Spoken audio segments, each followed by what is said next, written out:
welcome to this episode of Miccio Monday. Today we're going to bring on guests. This is a little new spin on the show. So here's my co-host, the beautiful and talented Kathrina Miccio. How are you? I'm great. I'm really, really great. How are you? I'm absolutely fantastic. I'm excited to start this new I'm show. very And excited for this. yeah, people are going to love it. New thing for me. I usually host, not co-host, but this will be fun. Yeah. Yeah. And we got our first guest that we're gonna bring on, and we're gonna chop it up with him. I don't know. Have you ever met this guy we're gonna bring on? I don't think so. So today we got the accidental gangster, Mr. Ori Spado. What's up, Ori? Good morning, Bill. Good morning, Kathrina. It's a pleasure to meet you. So nice to meet you. You were on The Sopranos, huh? Yeah, I was. I was one of the original Bada Bing bartenders. Now, let me ask you a question. Okay. The night that they won the awards out here in California, after the awards, they went to the Peninsula Hotel. Yes. Were you there? No. Oh, you weren't there. Okay. I was actually with Jim for season, I think it was season 6. He took me to that premiere, season 6. Yeah. So because the funny story is when we were sitting there and they had it roped off, and I asked the waiter, I said, "Why you got a rope off?" She said, "The Sopranos are coming here after the show." So they come in, and they're on the other side, and James Gandolfini and everybody else seen us. They all came over to our table on the other side of the rope. But it's a funny story, and and in New York, when I be with Sonny Franzese, I'll never forget. I mean, during the San Gennaro feast, me and Sonny be sitting down, and all the guys from the Sopranos are always around. Okay, and they all come over. They come over to meet real gangsters. Everybody knows everybody in that world. You know who just started following me on Facebook? Who? Was Anthony Imperiali. Michael Imperiali. Michael is? It's Michael. Oh, why do I call him Anthony? I don't know. Because there's a lot of them Anthonys, man. Now, you told me that she likes prison stories.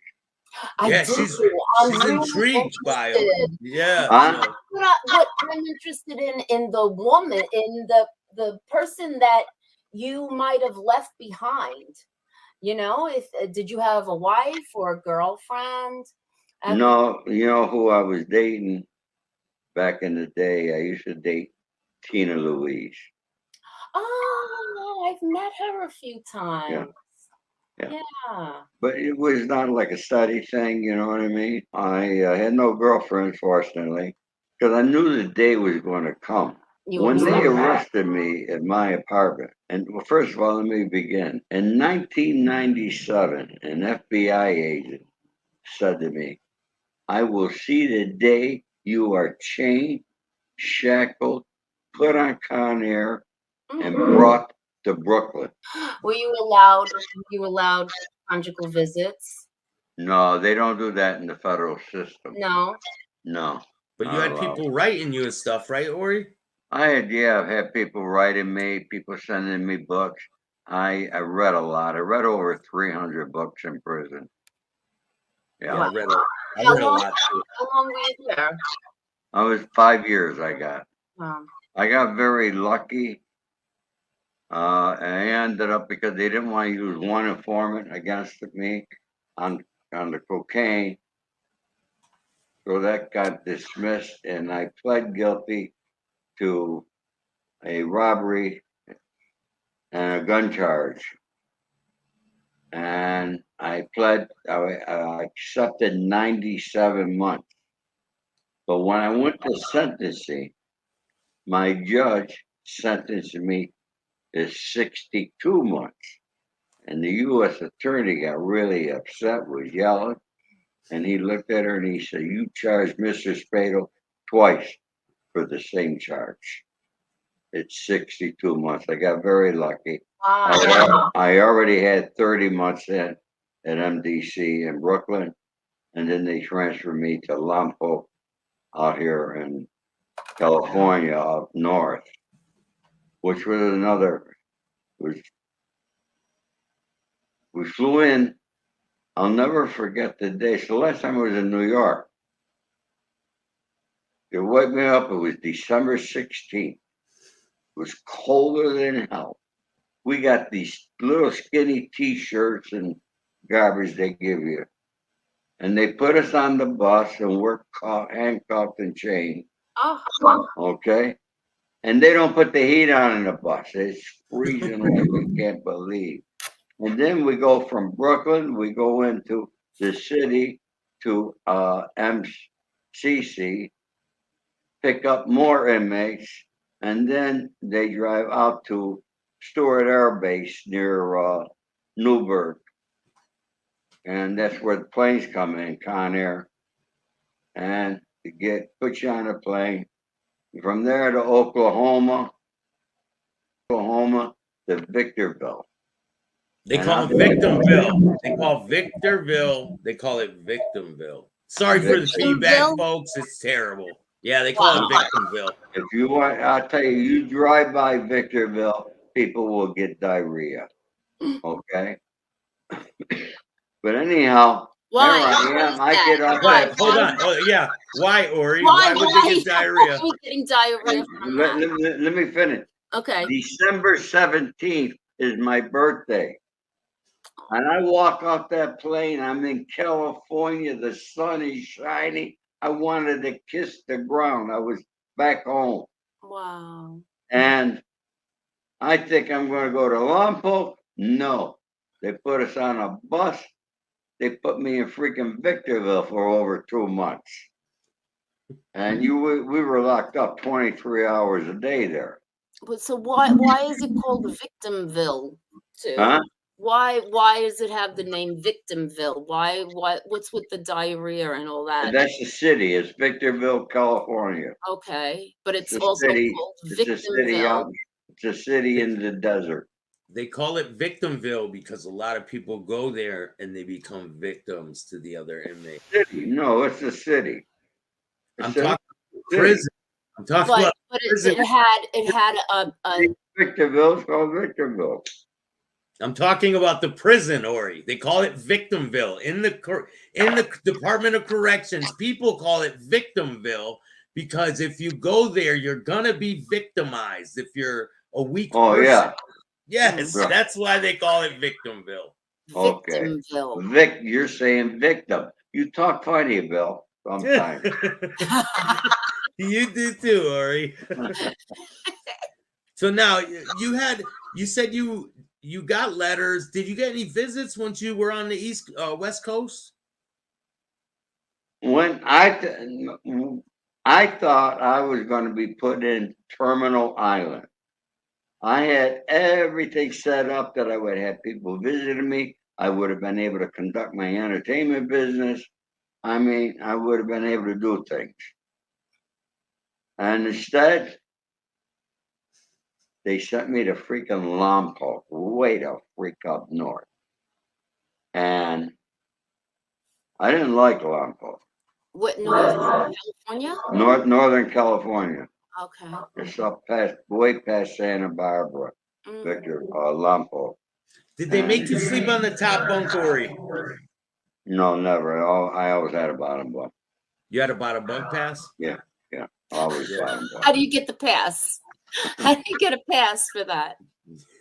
I got it because of my age. Yeah, you have to be older, or you have to have some type of physical disability. Well, one thing, guys like me who never ratted and were in La Cosa Nostra, we were well respected in prison by everybody, by the blacks, by the Spanish, Mexicans, all of them.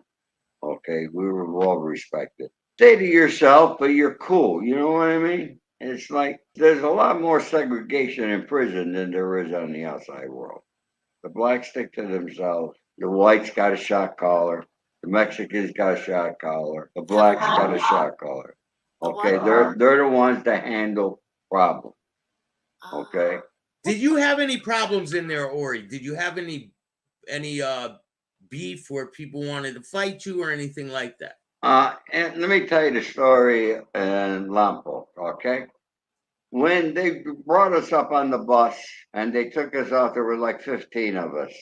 And you gotta go through a little area and the guards are on one side. You're just entering the prison. I'm the last one in the line. And every inmate is required to give their name and inmate number. When it comes to me, the guards tell everybody. See that gentleman in the back? That's Ori Spado. He's the mob boss of Hollywood from the Colombo crime family in New York. And I'm there, I'm going, what the fuck? So I was knowing who I was the moment I walked into prison. All right, so you fill out these papers. And one of the questions, are you a member of La Cosa Nostra, any gangs or anything? And I mark it, no. And then I fill out the paper, they put you back in the cell. And this little guard comes to me, never forget. Hey, Spado, come here. I said, what's wrong, sir? He says, you answered a question wrong. I said, no, I answered them all right. And there were other guys around. He said, come with me. He takes me in an office. He said, you answered this question wrong. I said, what question is that? He says, this one. You're a member of La Cosa Nostra. You're in the mafia. I said, what the fuck are you talking about? I said, there's no La Cosa Nostra. There's no mafia. I said, I don't know nothing about that shit. I said, that's stuff made up by guys like you and the Department of Justice. I said, no, that answer is no. And that's how I left it. There was one black guy one time, because, I didn't have to work either. I didn't have to take a job. Okay. One black guy, and he bunked with a biker who was a friend of mine from the Pagans. And my biker guy heard him over talking to another black guy saying, we should do to Spado what they did to John Gotti.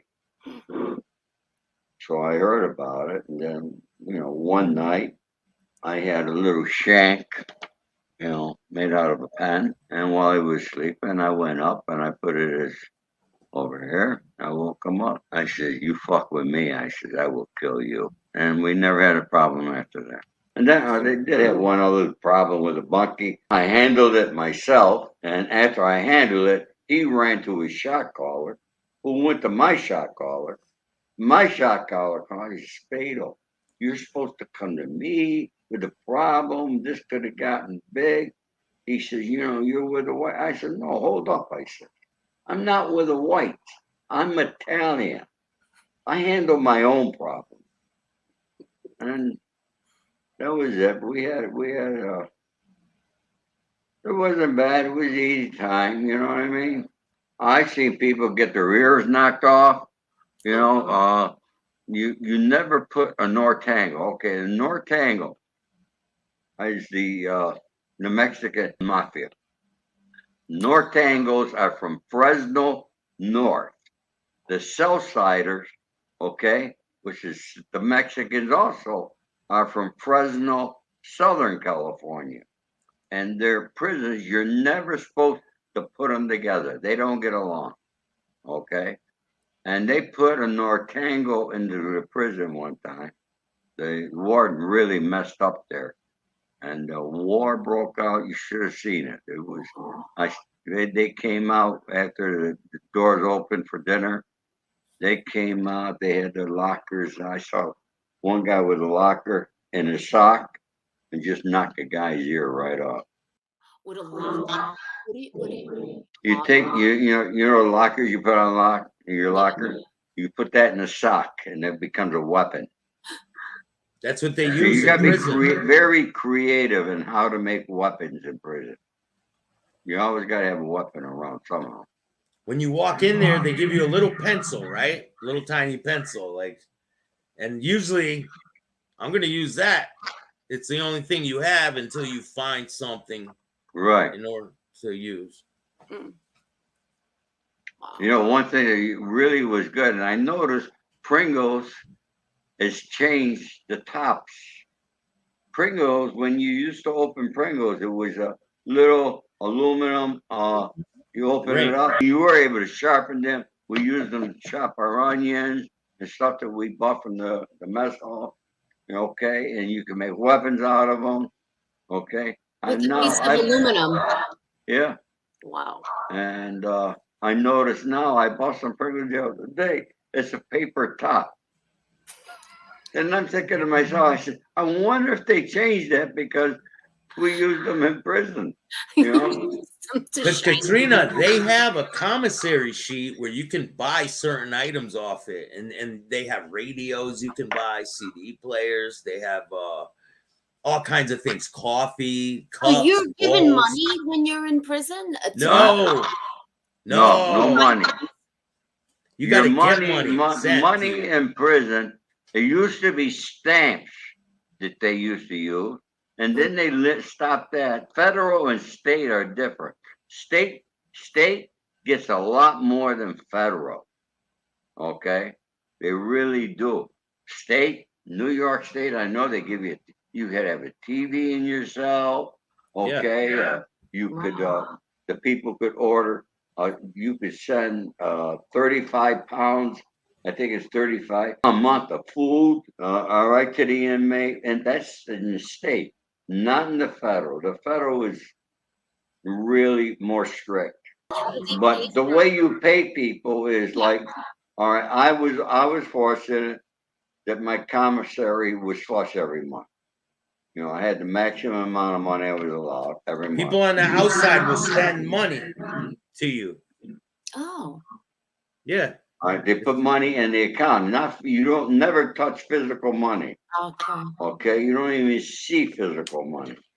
But like I would have a guy that would clean my sheets twice a week.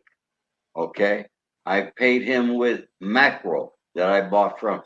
All right, from the commissary. All right, have another guy that cleaned this for me. Okay, pay him with mackerel or tuna fish. Okay, I was very careful with the tuna fish because that's what I ate almost every day in prison. I never ate in the mess hall. It's garbage food they feed you. Oh, really? Like what? What is it? What It's got no seasoning at all. What is it, like spam or something? What kind of food is it? I tell you, you could be sitting there eating chicken when a cockroach is going to walk over. Yeah, I've seen it a lot of times. Wow. I got apple crisp one time in prison, right? I get my tray. I go to take a bite. I'm looking. There's a toenail in my apple crisp. Oh my fuck! I'm like, I can't. Like, how did it even get there? One of the inmates put it in there. Put it in. Yeah, they crush glass up and put it in their enemy's food. You have to be very careful where you get your food. I usually try to get a job in the kitchen so I can keep my eye on things like that I eat and things like that. They can poison you. They can say, hey, you want to go do some drugs? And they'll smoke some lace shit with you or something. They do it all the time to people. Wow. You weren't allowed to have food in your cell? No, only what you get at the commissary. Oh, okay. Yeah, so anything you buy, like soups, mackerel, all that stuff goes in your locker. The mackerel that they serve, it was really freaking good, the one we bought. And you can't find. I looked for it on the outside. I can't find it. It's fish. It's just fish. Mackerel. Yeah, mackerel. Mackerel. You know, it comes like in a pouch, like a mackerel pouch. That's what they sell you in the cell. You have mackerel pouches in your cell, and you have a bowl, You open it, you pour it in the bowl, and you eat it. That's it. Kathrina, something that most people don't know. Okay. In prison, the federal prison especially, I don't know about the state. In the federal prison system, the commissary, everything we purchase from the commissary comes from a company owned by George W. Bush family. O'Keefe. Yeah. And guess what? When George Bush's daughter got married, that was a wedding gift he gave to her and her husband. Mackerel? No. The business. Okay. Okay.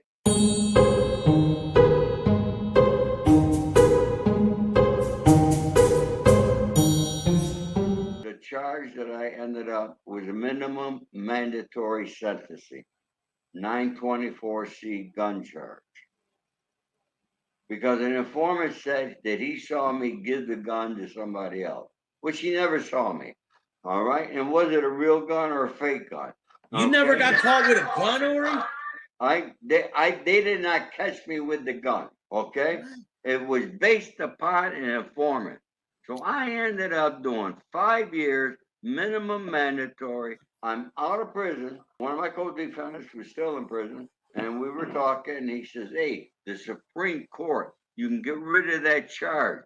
The Supreme Court found the 924C gun charge illegal and unconstitutional, and it's got to come off everybody's record. The prison started releasing people who were in prison for those who was taken off record. So I wrote my judge a letter. All right. I'm sitting in Beverly Hills. I write him a letter. I just heard about this. I like that off my record. I figure it's just a simple thing, right?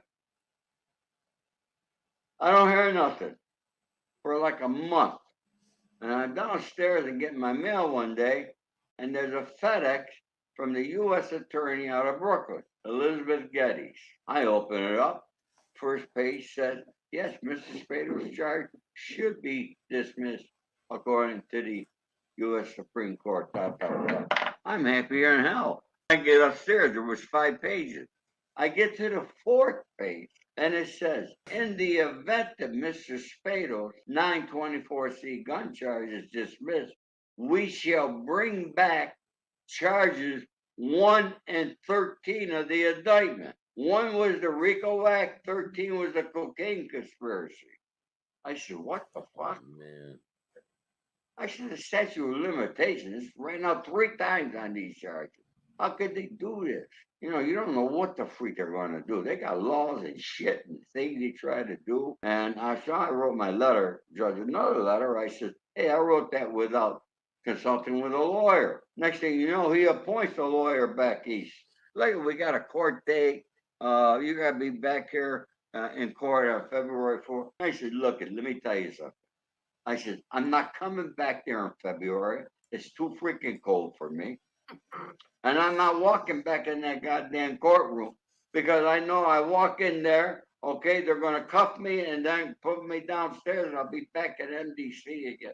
No, that's not going to happen. We're going to do this. Man. I said, look, let's just forget it. I said, I don't give a shit. I'm 70-something years old. I'll live with it for the rest of my life. What's the big deal here? I started studying, and I found that where another state, they tried to do it, and it got dismissed. They couldn't do what they were doing. But it's really total bullshit that the U.S. Attorney's Office, all right, is going to try to pull that kind of bullshit. So here I am still with this 924C. And in all honest opinion, it don't make a difference. Everything I do is legal. I'm not doing nothing illegal anymore. Okay? But why should I have that charge? And why should I not be allowed to have a gun? Okay? We live in a country with a lot of problems. All right? What amendment? The Second Amendment allows us to have a gun. But if you're a felon, you cannot have one. So, you know what? I'm going to start making some noise on YouTube about this here. What do you think? How long has it been since you've been released? I got released in 2000.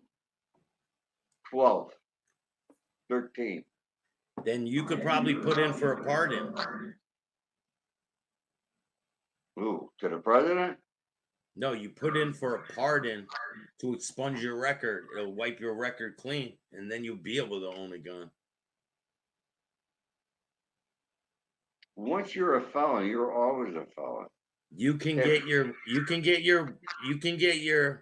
I know a person who got caught with a gun for robbery. He did time in prison, like 5 years, like you. He gets out, he starts a business, he's doing the right thing. He puts in for a pardon, he gets the pardon, he owns machine guns and everything now legally. So all you have to do, you have to get reference letters. You have to show them that you're not that same person, and that's it. And they make the I got to decision. call my lawyer out here. You know? Ask him about it. It's 100% legit. Yeah. 7 years, you have to be no trouble. Okay, then I'm good. Yeah. Yeah, this is 2023. It's been 10 years. 10 years, 5 years. It's been 15 years. So how's your life now? My life is good. I'm very busy. I wrote a book. All right, The Accidental Gangster, from insurance salesman to Hollywood fixer. You know, a lot of people call me the real Ray Donovan. I was thinking the same thing, because you fixed Hollywood fixer just like Ray Donovan. Yeah. And that's one of my favorite shows ever. So yeah. And it's being made into a major movie. It is. All I right. heard about that. And written and directed. Nick Pileggi is doing Nick it. Vallelonga, right? You have Nick Vallelonga on that? Oh yeah, Nick's a producer on it. He's a friend of mine. Oh yeah, well tell him you know me now. I will. Yeah, Nick's a producer. George Gallo is writing and directing. He's almost finished with the script. Oh. George Gallo, you know, he did Midnight Run, Bad Boy. Him and Nick are like brothers. And we got Sean Robbins, who did Mortal Kombat. Writing it all in that, because he wrote Green Book. Huh? Oh, Nick wrote Green Book. They won. Yeah. So is he 3 Oscars. collaborating with the writing, or he's Won just 3 producing Oscars. this? Yeah. Oh, he is. Yeah. Wow. Yeah. So And get Nick us a shot Pileggi here, is Ori. very. Look at you. Do some searching if you. I'm all over social media. You'll see pictures of me. I had Nick Pileggi, George Gallo, Nick Vallelonga, my son, Frank Grillo. We all had dinner. Lunch here in Beverly Hills together. Rest in peace to Nick's brother, right? Nick's brother passed away. Yeah, that was awful. Who? I had just seen his Nick's brother and him at Mike Marino's comedy show. It was like 2 or 3 days before, and then I heard about that. That was awful. Yeah, it was an accidental overdose. His brother passed away. Sending my prayers to the family. Yeah. It's terrible. was They very were working sad. on a lot of big projects at the time, and it put a halt to a lot of them. Yeah.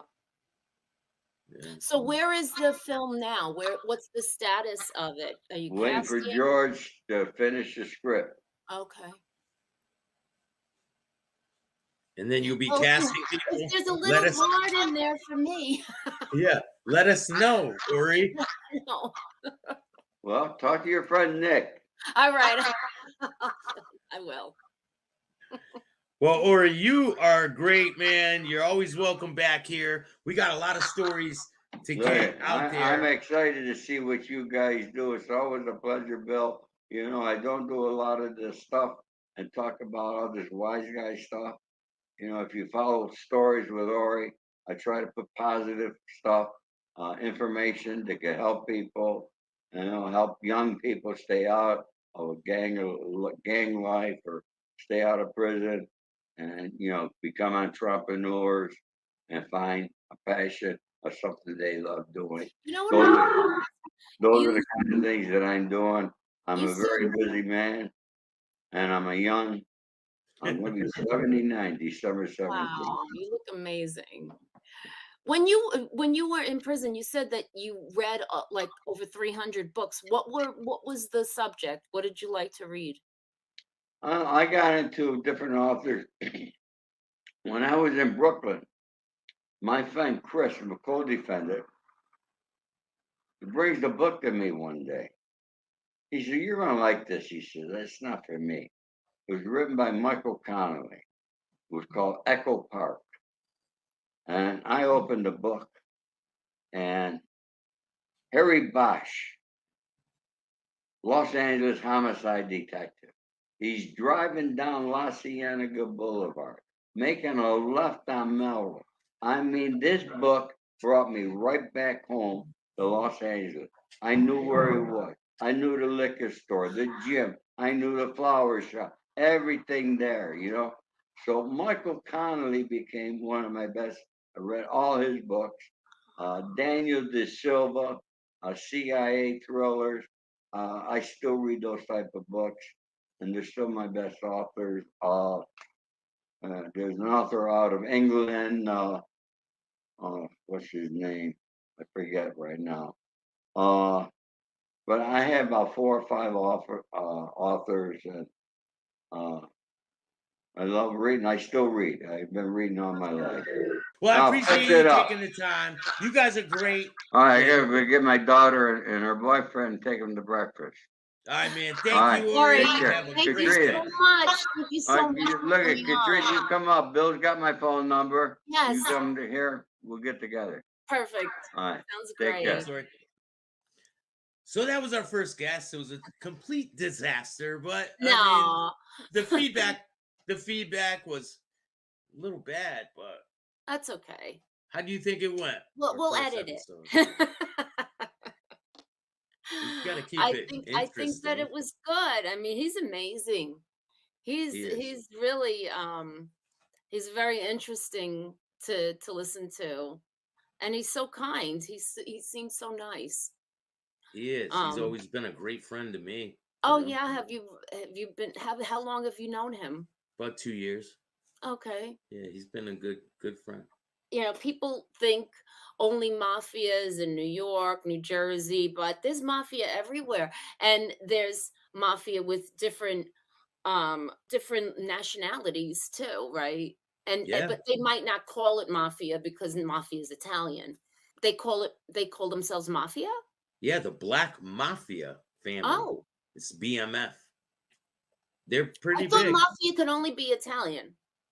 Well, they call themselves the Mafia. So, Okay. What did yeah. he say the name of the Mexican mafia was? The Serranos and the Norteños. Wow. He says it a little different, but that's the name. It's I Serrano and had the whole Norteño. visual. I had the whole visual of the inside of the prison when this person that's not supposed to be there, walks in and stirs everything up. But I appreciate you I am taking the so time. looking forward to all of this. And this was really great. I think this is going to be a lot of fun. Yeah, it's going to be different. I'm Yeah. working on some things today, and we'll get this out here. And I'm looking forward to learning things, Yeah. I know bits and pieces of this world, but I think coming in as just kind of somebody that just sees things on TV or whatever, it's not always like it is on TV and film, right? Yeah, you get to hear it from the people that From were the there. right. Wow. Yeah. But I yeah, never knew that you couldn't have food in your cell. yeah, no, you can have Fine. food, but it has to be from the commissary. You couldn't have outside food. Yeah. Like Even say if somebody sent how no, do you eat it if how do you eat it if somebody sent you food? it's not the way you think. Like they don't take a burger and put it in an envelope and send it to you. It's not like that. It's like sealed coffee. We'll say that, right? Or we'll say a bag of potato chips. Yeah. You buy potato chips off commissary. They come to you once a week. You grab all this stuff, it's in a bag, you bring it to your cell, you put it all in your locker. It's like snacks, like nutty bars and dumb shit, like stupid little things like that. Yeah. It's not no crazy meal. Tuna, little pouches of tuna, maybe a bag of pickle, a pickle in a bag, mackerel, things like that. Soups are the biggest commodity in prison. In a pouch. You know what oodles and noodles is? The little soups, the square ones? Mm. Those are the biggest commodity in prison. That's what everybody eats. They make like these spreads out of those.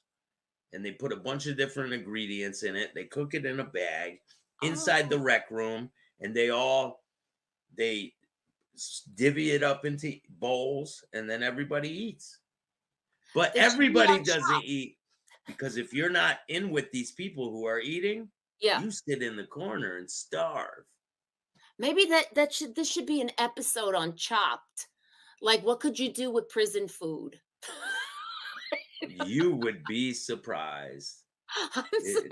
You have a bowl of oodles and noodles, nutty bars, and potato chips. Make a meal. Yeah, that's like it is in prison. It's exactly like that. But we're gonna get into more next time. Maybe I'll show you how to make a stinger. Like you put a nail clipper and an extension cord. You put it together a certain way, and you drop it in water, and it will boil the water. It's pretty wild shit. And why do boil water so you make coffee or tea? Yeah, so you can cook with it. Wow. It is wild. I'll show you. I'll show you how all that's done. Wait, a nail clipper and what? And a nail clipper and an extension cord. Yeah, but how do you get an extension cord? I thought those things weren't allowed. Buy it off a commissary. You're allowed to have that? Don't people like certain people maybe do, but I mean they have different electronic items you can buy, so they sell extension cords too. Wow. They're just a little extension cord with a little thing on the end. You break apart the nail clipper. You stick one end in the outlet part. You stick the other end in the other outlet part. And then you wrap it up a certain way. And you drop it in a bucket of water, put salt in it, and it will boil the water. It's called a stinger. It's pretty wild. That's really wild. So thank you so much for joining me. This has been great. And hopefully next week, we don't have any feedback. But shout out to Ori. Go check out. We want feedback from our audience. That's the only feedback we want. That's right. We only want feedback from the audience. Thank you so much, Kathrina. I appreciate you. Thank you so much, Bill. This has been amazing. You have a great week, Kathrina, and I will see you back here on Monday. Next Monday. Peace. Thanks, Bill.